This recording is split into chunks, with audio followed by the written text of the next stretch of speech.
Yeah. Langit timur memerah, bukan sunset, ini flare perang. Dengar baik-baik, yeah.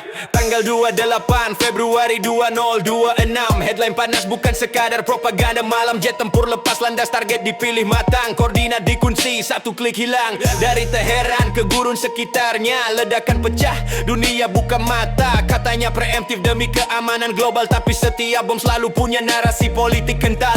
Breaking news berseliweran di layar, analis debat, rating naik tinggi benar. Siapa ancaman, siapa korban, jawabannya tergantung siapa pegang mikrofon. Rudal naik, saham ikut terbang, minyak melonjak, pasar jadi tegang. Dibungker rakyat cuma bisa diam, sementara elit hitung untung dalam perang. Balistik politik bukan cuma taktik, ada kepentingan yang jarang dilirik. Yang jatuh bukan cuma proyektil, tapi moral publik yang makin tipis. Beberapa jam respons datang kilat, gelombang rudal meluncur cepat. Arah barat menuju Tel Aviv, sirene raung, kota jadi defensif. Iron Dome kerja tanpa tidur, sebagian dicegat, sebagian hancur. Bangunan retak, kaca berserak, headline berubah jadi korban dan angka. Di meja bundar negara teluk, alarm siaga, pangkalan dikunci rapat. Qatar, Bahrain, UAE waspada, konflik regional terasa nyata.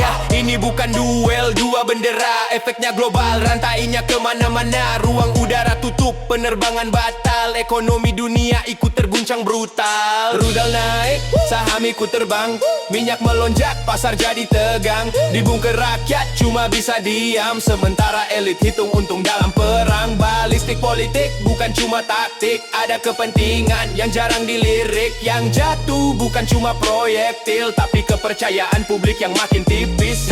Diplomasi muncul setelah ledakan, sidang darurat penuh pernyataan. Kata deeskalasi diulang-ulang, tapi kapal induk tetap berlayar tenang.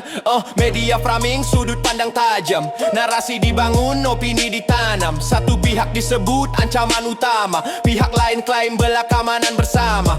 Tapi tanya anak yang tak bisa tidur, tanya ibu yang rumahnya hancur. Mereka tak peduli siapa benar, yang mereka tahu cuma takut dan gemetar.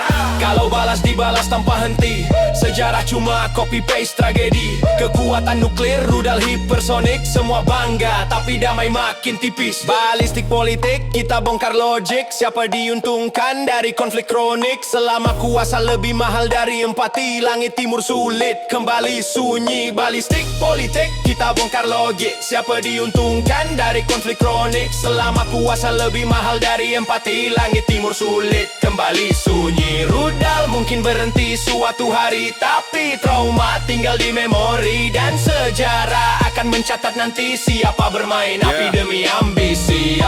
Langit timur memerah, bukan sunset, ini flare perang. Dengar baik-baik, yeah. Tanggal 28 Februari 2026. Headline panas bukan sekadar propaganda. Malam jet tempur lepas landas, target dipilih matang. Koordinat dikunci, satu klik hilang. Dari Teheran ke gurun sekitarnya, ledakan pecah, dunia buka mata. Katanya preemptif demi keamanan global, tapi setiap bom selalu punya narasi politik kental. Breaking news berseliweran di layar, analis debat, rating naik tinggi benar. Siapa ancaman, siapa korban, jawabannya tergantung siapa pegang mikrofon. Rudal naik, saham ikut terbang, minyak melonjak, pasar jadi tegang. Dibungker rakyat cuma bisa diam, sementara elit hitung untung dalam perang. Balistik politik bukan cuma taktik, ada kepentingan yang jarang dilirik. Yang jatuh bukan cuma proyektil, tapi moral publik yang makin tipis. Beberapa jam respons datang kilat, gelombang rudal meluncur cepat. Arah barat menuju Tel Aviv, sirene raung, kota jadi defensif. Iron Dome kerja tanpa tidur, sebagian dicegat, sebagian hancur. Bangunan retak, kaca berserak, headline berubah jadi korban dan angka. Di meja bundar negara teluk, alarm siaga, pangkalan dikunci rapat. Qatar, Bahrain, UAE waspada, konflik regional terasa nyata.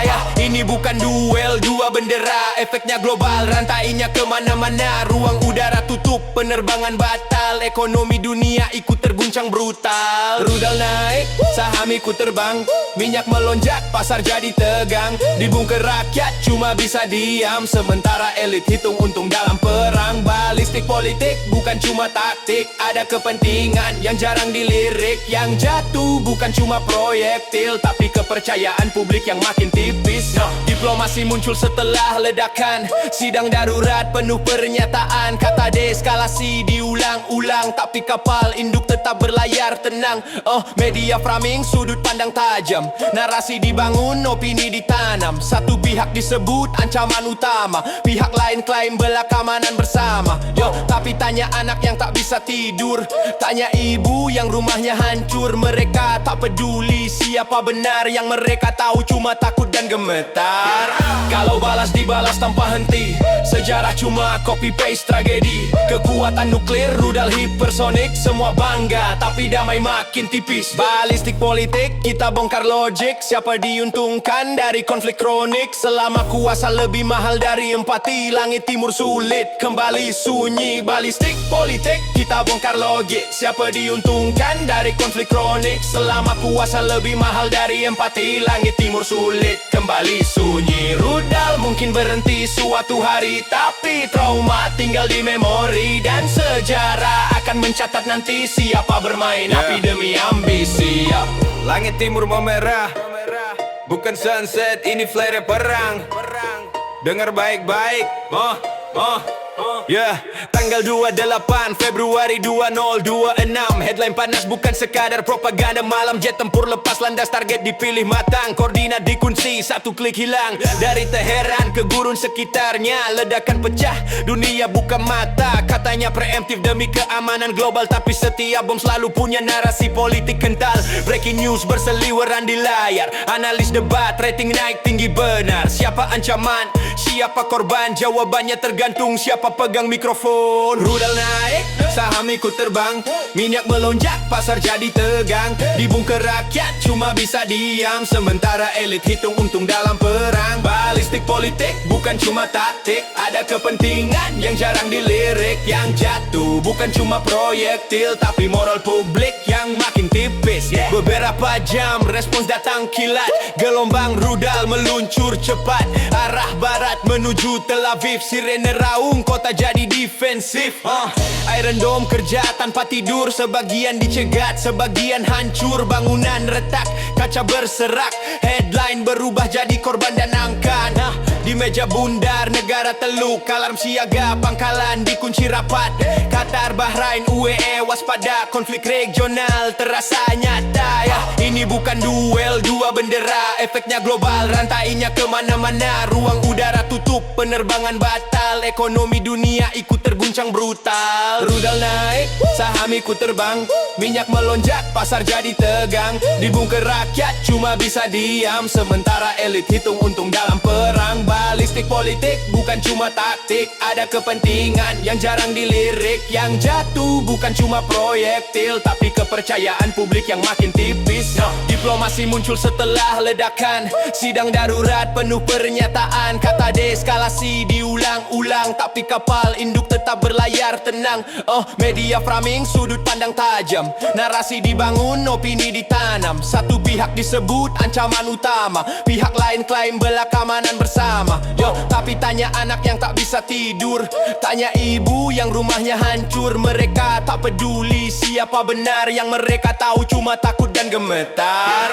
Kalau balas dibalas tanpa henti, sejarah cuma copy paste tragedi. Kekuatan nuklir, rudal hipersonik, semua bangga tapi damai makin tipis. Balistik politik, kita bongkar logik, siapa diuntungkan dari konflik kronik. Selama kuasa lebih mahal dari empati, langit timur sulit kembali sunyi. Balistik politik, kita bongkar logik, siapa diuntungkan dari konflik kronik. Selama kuasa lebih mahal dari empati, langit timur sulit kembali sunyi. Rudal mungkin berhenti suatu hari, tapi trauma tinggal di memori. Dan sejarah akan mencatat nanti siapa bermain api demi ambisi.